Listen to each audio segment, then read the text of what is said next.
Welcome to my YouTube channel maths with Reena ma'am. आज हमारी average की 8वीं क्लास है। कल की क्लास में हमने एक होमवर्क क्वेश्चन दिया था, सबसे पहले वो देखते हैं। ये था हमारा कल की क्लास का होमवर्क क्वेश्चन। 35 बच्चों की एक कक्षा में औसत अंक 35 है। यदि 35 अंक प्राप्त करने वाले एक विद्यार्थी के अंक गलती से 65 लिखे गए। देखो, सही और गलत। सही कितने अंक थे उसके? 35। और लिखे कितने? 65। अंतर कितना? -30 का। यानी कि 30 अंक ज्यादा लिखे गए। 30 अंक घटा देंगे ओरिजिनल में से, है ना। तो ये 30 अंक कितने बच्चों में बटेंगे? 35 में, क्योंकि टोटल बच्चे कितने हैं? 35। तो 30 बटा 35, तो यहाँ पे 6/7। इतने अंक औसत कम होनी चाहिए। तो 35 - 6/7, तो क्या आ जाएगा? 34। सही 1/7 अंक आ जाएगा औसत, ओरिजिनल औसत। चलिए शुरू करते हैं आज की क्लास। Question number first. 10 पार्सलों का औसत वजन 1.7 kg। 10 पार्सल हैं। 10 पार्सल का औसत वजन कितना दे दिया? औसत वजन 1.7 kg। एक नया पार्सल मिलाने पर, अब वो पार्सल कितने हो गए? 11, पर औसत वजन 60 ग्राम कम हो जाता है। तो टोटल कितना वजन कम हो जाता है? गुणा 60, तो कितना हो जाएगा? 660 ग्राम। तो यहाँ पे देखिए, आने की वजह से औसत में कमी हुई, तो मतलब आने वाला जो पार्सल या आने वाला व्यक्ति, आने वाला विद्यार्थी, जो भी चीज हम शामिल करते हैं या आता है, ऐड होता है, ऐड, तो उसमें अगर आने से कमी हुई यानी कि आने वाले का वजन कम है ना, यही होता है। तो यहाँ पे देखो 1.7 kg पहले से औसत थी, 1.7 kg। अब एक नया व्यक्ति आया जिसकी वजह से औसत में कमी 60 ग्राम की। टोटल कितने हो गए? 11 पार्सल। टोटल ग्राम में कमी 660 ग्राम की। तो जो पार्सल नया शामिल किया है वो 660 ग्राम कम है। तो टोटल कितना कम हो गया? 0.660 लिख देंगे, आगे 2 जीरो लगा लेंगे, तो कितना हो गया? 40। तो जो आने वाला पार्सल है, आने वाला पार्सल, उसका वजन कितना आ गया? 1.04 kg। ये हमारा आंसर हो गया।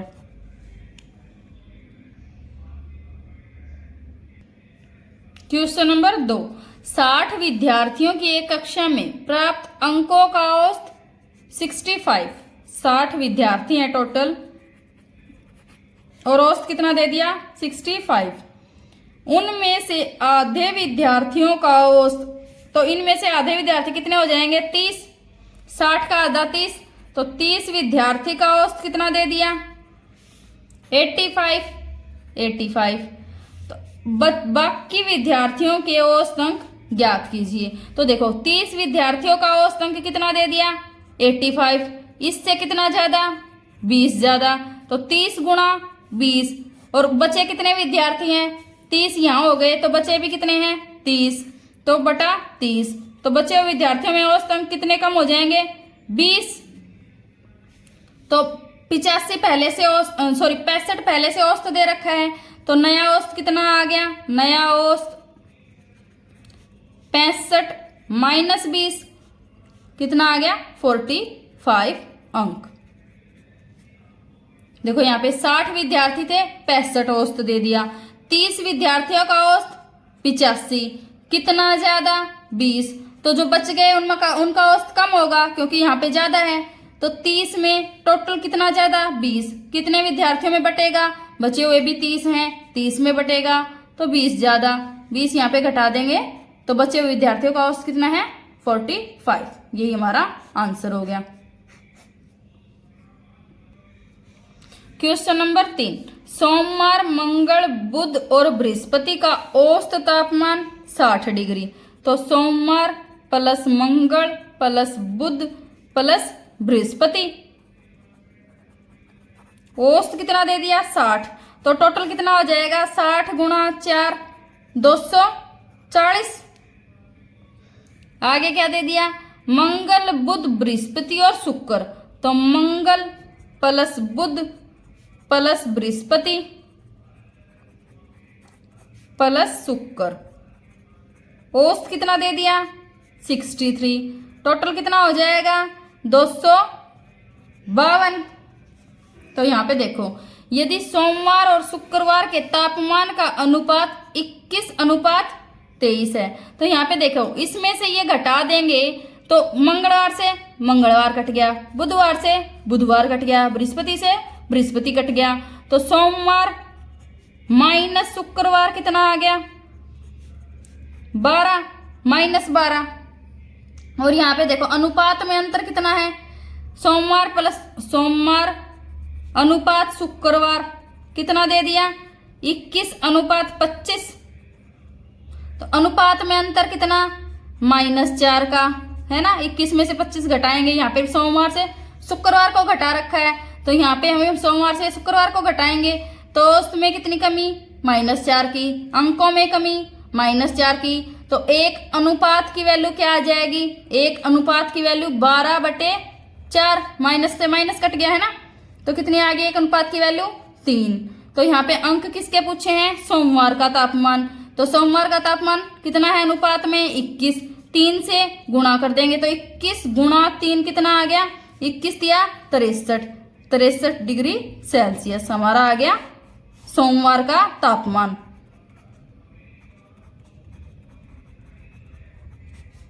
ये हमारा हो गया आंसर।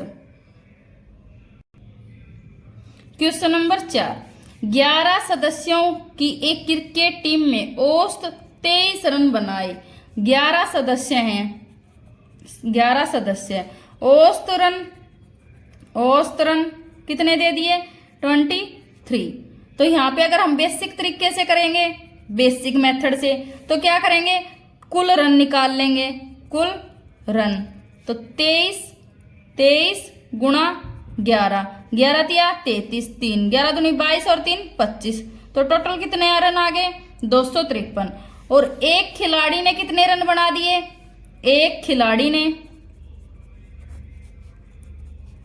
रन 113, तो इस 113 को इसमें से घटा देंगे, बचे हुए खिलाड़ियों का आ जाएगा, बचे हुए 10 खिलाड़ियों का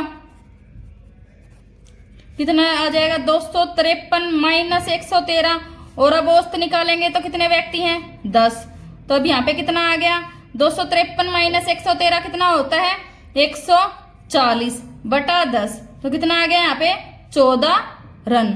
तो बचे हुए खिलाड़ियों का औसत कितना आ गया 14 रन। और जो हम अपने तरीके से करते हैं, हमारा तरीका कौन सा है, हमारा तरीका देखिए, हमारा तरीका कौन सा है, देखो पहले औसत कितना दे दिया, ओरिजिनल औसत कितना है 11 सदस्यों का औसत, 11 सदस्यों का औसत कितना दे दिया 33, एक सदस्य का औसत रन कितना है 113, अंतर कितना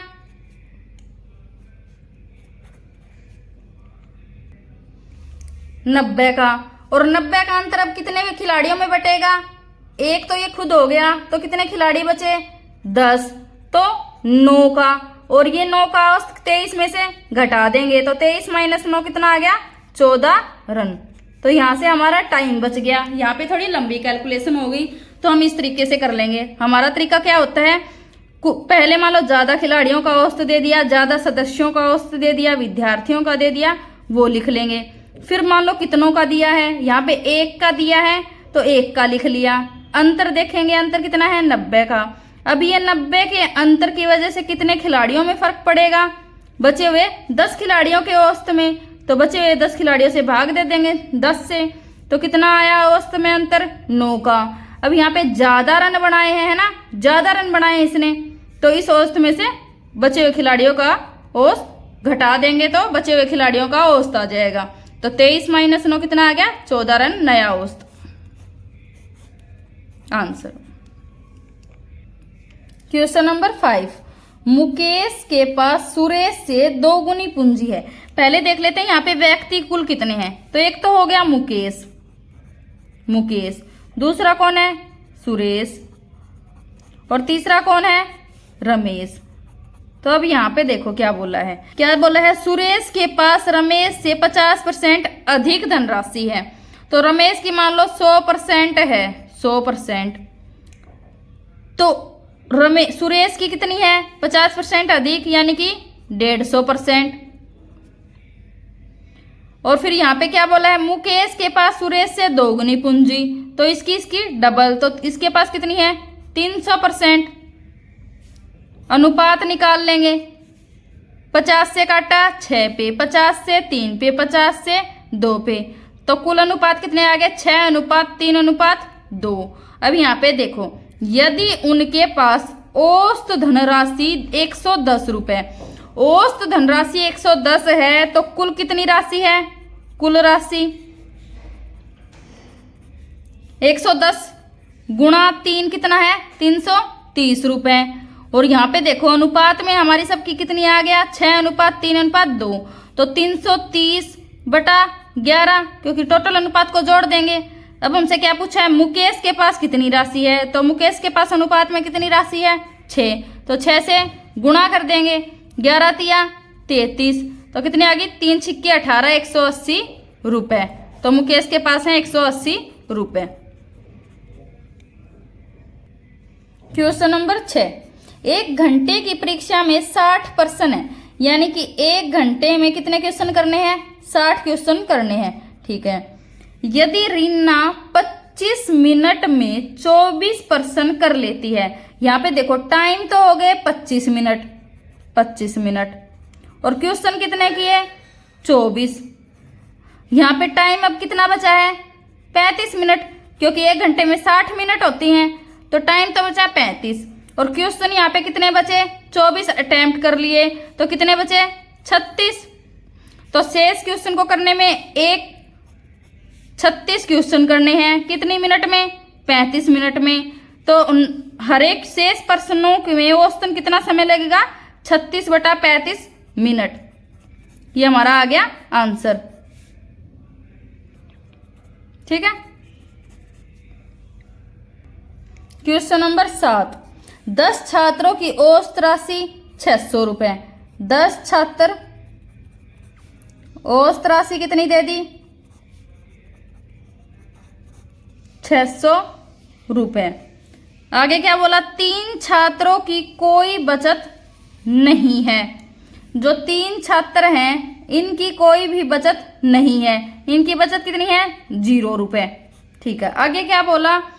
और अन्य छात्रों में से प्रत्येक कम से कम 250 रुपये बचाता है। तो 3 के अलावा अन्य कितने छात्र बचे? 10 में से 3 की तो 0 बचत, 0 रुपये बचत है ना। ये यहाँ पे 10 छात्रों की औसत बचत राशि दे रखी है। ठीक है, बचत राशि। अब देखो अन्य छात्रों की प्रत्येक में कम से कम कितने? 250 रुपये। तो 7 छात्र बचे, 7 का 250 रुपया होना चाहिए कम से कम। तो हम कम से कम लेंगे, क्योंकि हमें बचे हुए छात्रों की ज्यादा से ज्यादा राशि निकालनी है। तो 50 रुपये तो 7 की हो गई। और अब क्या दे दिया? और निहान की 1300 रुपये की बचत है। मान लो एक बच्चा है, तो यहाँ पे देखो एक बच्चे की कितनी दे दी? 1300 रुपये। 1300 रुपये। बताइए बचत की सबसे बड़ी राशि। तो एक बच्चे की बचत और रख लेते हैं यहाँ से। क्यों? क्योंकि हम सबसे बड़ी बचत की राशि निकालनी है। तो देखो 250 तो कम से कम होनी ही चाहिए। तो 250 कम से कम होनी ही चाहिए। तो यहाँ पे 5 बच्चों की निकाल लेंगे, और एक बच्चे की जो बचे हुए रुपए हैं वो आ जाएंगे, बच्चे के बचे हुए रुपए। तो यहाँ पे 25 5 125, तो 1250 रुपए। ये हम नहीं करेंगे। ठीक है। अब यहाँ पे देखो 1250 रुपए यहाँ आ गए, 1300 रुपए यहाँ आ गए। तो टोटल राशि 1250 प्लस 1300, टोटल राशि यहाँ पे कितनी हो गई बचत की? 0552, 2550 रुपए। और टोटल यहाँ पे रुपए कितने हैं? 6000। 10 छात्र हैं, 600 रुपए प्रत्येक की बचत है। तो 6000 में से ये राशि घटा देंगे, तो मैक्सिमम बचत वाली राशि आ जाएगी, जो एक बच्चा है इसकी बचत की राशि आ जाएगी। तो 6000 माइनस 2550, 0543, तो 3450 रुपये आ गया हमारा आंसर कि सबसे बड़ी। क्वेश्चन नंबर 8, एक कक्षा के सभी छात्रों की औसत ऊंचाई a सेंटीमीटर है। इनमें से 10 छात्रों की औसत ऊंचाई b सेंटीमीटर है तथा शेष छात्रों की औसत ऊंचाई c सेंटीमीटर है। तो सभी छात्रों की संख्या ज्ञात करो। मान लो देखो यहाँ पे छात्रों की संख्या मान लेते हैं, छात्रों की संख्या जो हमें ज्ञात करना है हम वही मान लेंगे। तो यहाँ पे मान ली हमने x, ठीक है। अब आगे क्या दिया है कि सभी छात्रों की औसत ऊंचाई a, तो यहाँ पे सभी छात्रों की संख्या हमने माननी है x। तो छात्रों का कुल ऊंचाई कितनी आ जाएगी, कुल ऊंचाई x a, और एक हमें क्या दे दिया, इनमें से 10 छात्रों की औसत ऊंचाई b, तो यहाँ पे 10b कुल निकालेंगे तो 10 छात्रों की कुल ऊंचाई है ना। तो और बचे हुए छात्र कितने रह गए, प्लस x माइनस 10 की ऊंचाई कितनी है c, तो गुणा c टोटल निकालने के लिए। तो ये भी हमारी कुल ऊंचाई और ये भी हमारी कुल ऊंचाई, दो अलग अलग इक्वेशन दे दी थी। देखो एक कक्षा के सभी छात्रों की औसत ऊंचाई a, छात्र मान लिए x, तो कुल ऊंचाई कितनी आ गई x गुणा a। नेक्स्ट क्या दे दिया, 10 छात्रों की औसत ऊंचाई b, तो 10 भी हो जाएगा कुल, प्लस बचे हुए छात्रों की औसत ऊंचाई c, तो बच गए कितने x माइनस 10, क्योंकि कुल छात्र तो हमने x मानने हैं। तो देखो ये भी तो कुल लंबाई आ गई, कुल ऊंचाई आ गई, और ये भी कुल ऊंचाई है। कंपेयर कर लेंगे तो x a बराबर है 10b plus x c minus 10c। x c को इधर ले आएंगे, x a minus x c बराबर है 10b माइनस 10c। यहाँ पे x कॉमन ले लेंगे तो a माइनस c, और यहाँ पे 10 कॉमन ले लेंगे 10b माइनस c, तो x की वैल्यू क्या आ गई 10b माइनस c बटा a माइनस c। तो हमारे पास x यानी कि कुल विद्यार्थियों की संख्या आ गई 10b माइनस c बटा a माइनस c, हमारा आ गया आंसर। क्वेश्चन नंबर 9, यदि 7, 5, 13 x और 9 का समांतर माध्य यानी कि औसत कितना दे दिया 10, तो x का मान ज्ञात करो। देखो 7 plus 5 plus 13 plus 9 plus x बटा कितनी संख्या है 1 2 3 4 5 कितना दे दिया 10 के बराबर, यही तो दिया है। इन सब का औसत 10, तो यहाँ पे देखो 7 और 5 12, 12 और 13 25, 25 प्लस 9 34 प्लस x बटा 5 बराबर है 10, 34 प्लस x बराबर है 50, x की वैल्यू क्या आ गई 16। ये हमारा हो गया आंसर, x की वैल्यू ही हमसे पूछी थी। क्वेश्चन नंबर 10, 7 क्रमागत संख्याओं का औसत 20 है, तो इनमें से बड़ी संख्या ज्ञात करो। देखो क्या दे दिया 7 क्रमागत संख्याएं हैं, 7 क्रमागत संख्याएं हैं, औसत कितना दे दिया 20। देखो जो बेसिक तरीका होता है, बेसिक तरीका वो तो क्या होता है, मान लो पहली संख्या x तो दूसरी x plus 1, x plus 2, x plus 3, x plus 4, x plus 5, x plus 6, 1 2 3 4 5 6 7 संख्याएं हो गई। इनका औसत कितना दे दिया 20, तो 1 2 3 4 5 7 x प्लस 1 और 2 3 3 6 4 10 और 21 बटा 7 बराबर है कितना दे दिया 20। 7 कॉमन लेंगे, x प्लस 3 बटा 7 बराबर है 20। 7 से 7 कट गया तो x की वैल्यू क्या आ गई, 20 माइनस 3 17। यह आ गई हमारा बेसिक तरीके से। क्या पूछा था, इनमें से बड़ी संख्या ज्ञात करो, तो बड़ी में 6 जोड़ देंगे तो 17 प्लस 6 बड़ी संख्या क्या आ गई 23। ठीक है। और जो हमारा तरीका कौन सा होता है, देखो एडवांस तरीका, थोड़ा सा दिमाग लगाओ यहाँ पे, थोड़ा सा। यहाँ पे देखो कितना औसत कितना दे दिया 20, तो बीच की संख्या आ गई 20। क्योंकि देखो जब भी कोई विषम क्रमागत संख्याएं दी जाती हैं, जैसे यहाँ पे 7 दे दिया, 7 दे दिया, तो 7 संख्याओं में जो बीच की संख्या होगी वही औसत होगी, यानी फोर्थ संख्या हमारी औसत होती है।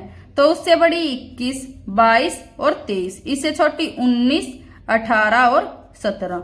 ये होता है हमारा बेसिक तरीका। तो इनमें बड़ी संख्या क्या आ गई 23। तो अगर जैसे बड़ी संख्या पूछ लें तो औसत में 3 ऐड कर देंगे। देखो 7 माइनस 1 बटा 2 3। तो क्रमागत संख्याएं हो तब होता है ये, है ना, ये चीज ध्यान रखना, जब क्रमागत संख्याएं दी हों और विषम में हो, विषम में भी होना जरूरी है। 7, 9, 11, 13, 51, 101 जितनी भी दी हो, लेकिन यहाँ पे विषम हो, n हमारा विषम हो, n हमारा विषम होना चाहिए। तो जितनी भी संख्याएं यहाँ पे दी हैं उसमें 1 घटा के बटा 2 और जो भी आएगा उसको ऐड कर देंगे तो बड़ी संख्या आ जाएगी। और छोटी संख्या छोटी पूछें तो 20 माइनस 3 17। तो ये होता है हमारा तरीके से कि थोड़ा सा दिमाग लगाएं, इतनी बड़ी कैलकुलेशन करने की जरूरत नहीं है। यहाँ पे क्रमागत संख्याएं दी हैं, अगर विषम में है तो जो बीच की संख्या होगी वही हमारा औसत होता है। तो यहाँ पे बीच की संख्या है 20, तो आगे बची संख्याएं 3, पीछे संख्याएं 3, तो 3 जोड़ देंगे तो बड़ी संख्या आ जाएगी, 3 घटा देंगे तो छोटी संख्या आ जाएगी। ठीक है। क्वेश्चन नंबर 11, 13 क्रमागत विषम संख्याओं की श्रेणी में, मान लो एक श्रेणी दी है, यानी कि एपी दी है, किसकी, विषम संख्याओं की, विषम संख्याओं की। ठीक है।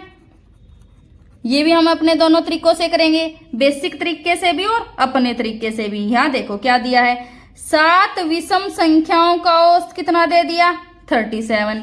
तो मान लो अगर विषम संख्या माने तो पहली तो होगी x, दूसरी x प्लस 2, तीसरी x plus 4, x plus 6, x plus 8, x plus 10, कितनी होगी यहाँ पे 1 2 3 4 5 6 और x प्लस 12। ये हमारी होगी 7 संख्याएं, 1 2 3 4 5 6 7। तो सीधा लिख लेंगे 7x प्लस 2 से 12 तक का जोड़, 2 और 4 6, 6 12, 12 और 8 20 और 10 30 और 12 कितना आ गया 42। 7 से भाग, क्योंकि कुल संख्या है 7।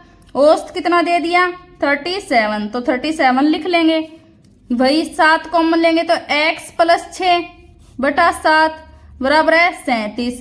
तो 7 से 7 कट गया तो x क्या आ गया 37 माइनस 6 कितना आ गया 31। और यहाँ पे क्या पूछा है, संपूर्ण श्रेणी का औसत। तो यहाँ पे देखो पहली संख्या हमारी विषम कितनी आ गई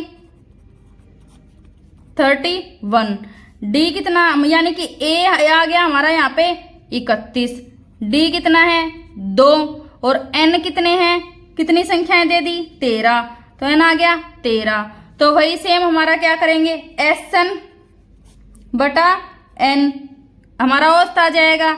सम हमें निकालना आता है किस तरीके से, n बटा 2, देखो सम निकालते हैं सम, तो क्या होता है n बटा 2 into 2a plus n minus 1 into D और बटा n।